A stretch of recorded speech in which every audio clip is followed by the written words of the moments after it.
नमस्कार, आप देख रहे हैं एबीसी न्यूज। मैं हूं आपके साथ सौम्य मिश्रा। बढ़ते हैं खबरों की ओर। राम मंदिर आंदोलन के महानायक महंत रामचंद्र दास परमहंस की 20वीं पुण्यतिथि के मौके पर आज सीएम योगी आदित्यनाथ अयोध्या पहुंचे। अयोध्या के रामकथा पार्क में बने हेलीपैड पर सीएम योगी का हेलीकॉप्टर उतरा। उसके बाद रामकथा पार्क से निकलकर राम मंदिर आंदोलन के नायक रहे रामचंद्र दास परमहंस की समाधि पर पहुंचकर उन्हें पुष्पांजलि अर्पित की। फिर वहां से राम जन्मभूमि के परिसर के लिए उनका काफिला रवाना हो गया। राम जन्मभूमि में पहुंचकर भगवान रामलला की आरती उतारी और मंदिर निर्माण की प्रगति को भी देखा। इस दौरान उनके साथ श्री राम जन्मभूमि तीर्थ क्षेत्र ट्रस्ट के महासचिव चंपत राय भी मौजूद रहे। फिर उसके सीएम योगी आदित्यनाथ रामकथा पार्क स्थित सरयू अतिथि गृह पहुंचे। अयोध्या मंडल के अधिकारियों के साथ समीक्षा बैठक की, जिसमें अयोध्या के सांसद मेयर बैठक में मौजूद रहे। ये समीक्षा बैठक लगभग 45 मिनट तक चली। आपको बता दें, सीएम योगी की समीक्षा बैठक की जानकारी देते हुए अयोध्या मंडल के कमिश्नर गौरव दयाल और डीएम नीतीश कुमार ने बताया कि दीपोत्सव से पहले रामनगरी के बेहतर साफ सफाई का निर्देश दिया गया है। समय के अंदर विकास कार्य पूरा हो, इसके लिए भी अधिकारियों को निर्देशित किया गया।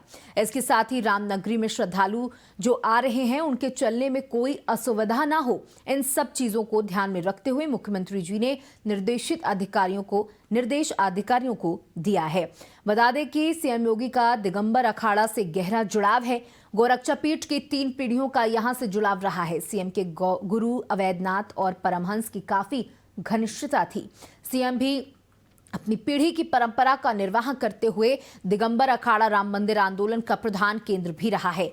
राम मंदिर आंदोलन की पहली बैठक इसी अखाड़े में हुई थी। इसमें राम मंदिर निर्माण के लिए एक समिति का गठन किया गया, जिसके अध्यक्ष महंत अवैधनाथ बनाए गए थे, जो सीएम योगी के गुरु रहे।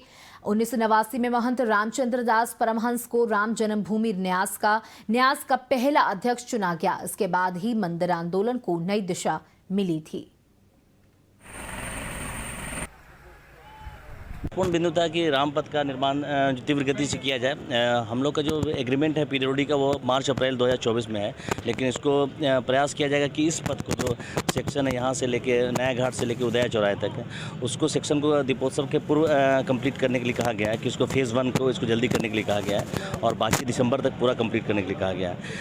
तो इसको तीव्र गति से करने के लिए है और अक्टूबर नवंबर तक हमारा भक्ति पथ कंप्लीट करने के लिए कहा गया है। रामपथ में लगभग काम कंप्लीट हो गया है और ट्रस्ट की तरफ से जो स्तंभ बनने हैं उसका काम शुरू होगा उसमें।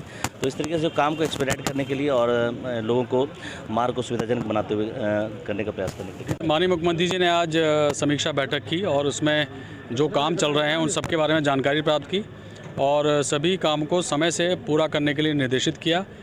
मोस्टली जो दीपोत्सव होना है उसके पहले जो काम किए जाने हैं वो उसमें विलम्ब ना हो, इस तरह के निर्देश दिए गए हैं और वर्क की क्वालिटी अच्छी हो, वर्कमैनशिप अच्छा हो और श्रद्धालु जो इस समय आ रहे हैं और भविष्य में भी आएंगे उनके चलने पर कोई उनको असुविधा ना हो, इस प्रकार से कंस्ट्रक्शन एक्टिविटी की जाए।